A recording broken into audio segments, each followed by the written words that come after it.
Hey, happy Saturday, 8th graders. Today we're going to basically talk about the debate over the Constitution. Last class we learned about how we created the Constitution with the Virginia Plan and the New Jersey Plan coming to the Great Compromise and everything.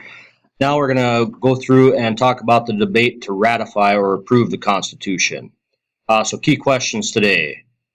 We got question 1. What were the main arguments of the Federalists?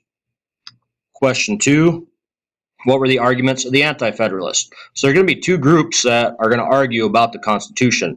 So we spent all this time to get it set up and everything, and now we're going to debate it and try to ratify it. So we got the Federalists and we have the Anti-Federalists. Question 3, why was Massachusetts important? And question 4, why was Virginia important? Question 5, and why did we need a Bill of Rights? So those are our key questions that we hope to answer today. So going on.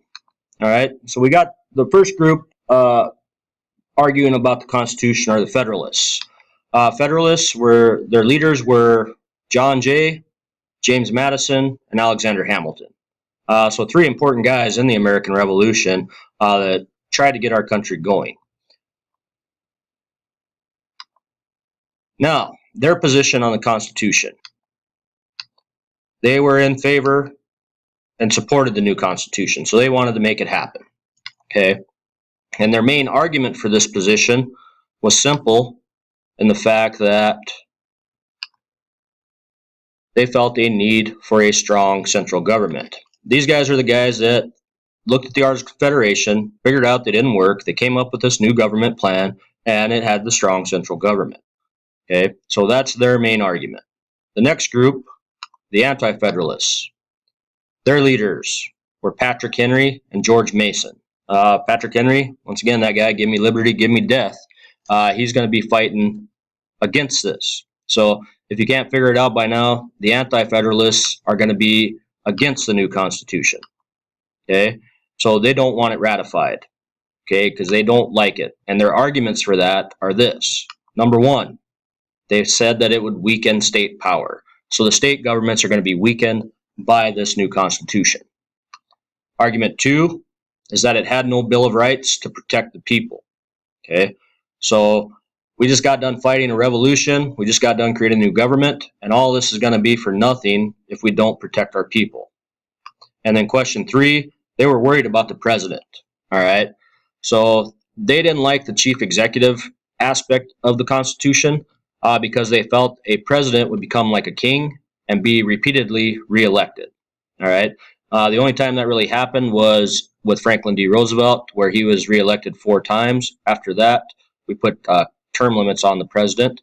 But before this, until like the 1940s, there were no term limits on the president. Now, it was an unwritten rule that a president wouldn't run for more than 2 terms anyway. Okay, so those are the main arguments for the Anti-Federalists. Now, the ratification debate. So talking about this and trying to figure out if we're going to get this Constitution going is going to happen. And what we need was approval from 9 states before the Constitution go into effect, because we were still working under the Articles of Confederation. Now, Federalists focused on Massachusetts. Okay, both Anti-Federalists and Federalists. Anti-Federalists hoped that Massachusetts would reject the Constitution because opposition was strong in the state where Shays' Rebellion had occurred. Massachusetts actually voted to ratify the Constitution after a major campaign by the Federalists. So Massachusetts was a big state. It was one of the founding states, and because of that, people kind of followed suit with them. The other important state was Virginia. Okay, people looked at Virginia because it was large and it was a powerful state. And the worries were if they rejected the Constitution, New York and other states would follow them because they were the large states as well. Now, what they determined was this. Okay, so all these debates happen. You got Federalists saying that we need this, we don't need a Bill of Rights in it because we're the people setting it up. The government's created by the people, for the people, and so on. You got the Anti-Federalists saying we need a Bill of Rights, we got to put limits on people, things like that. And what they basically work out and decide is that to keep the Anti-Federalists happy, they'll put a Bill of Rights in the Constitution to protect the people, and it gets approved.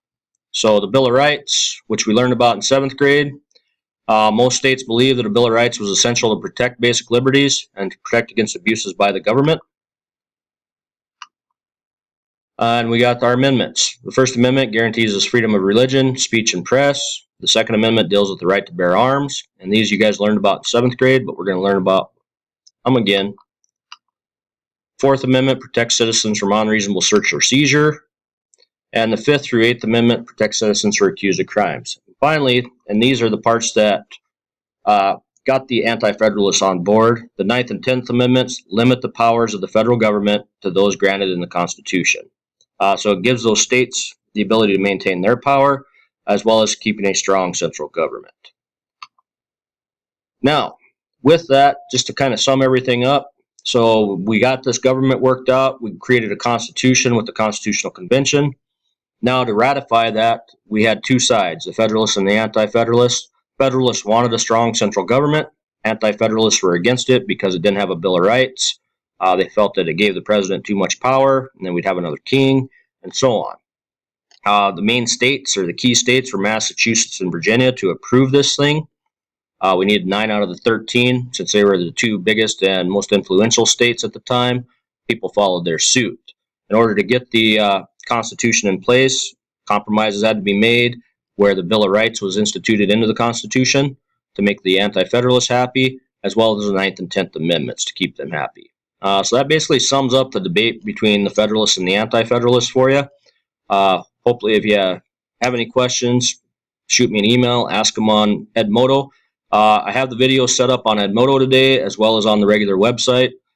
So make sure you get your note page done and be ready to work on Tuesday in class, or Monday in class. You guys have a good weekend.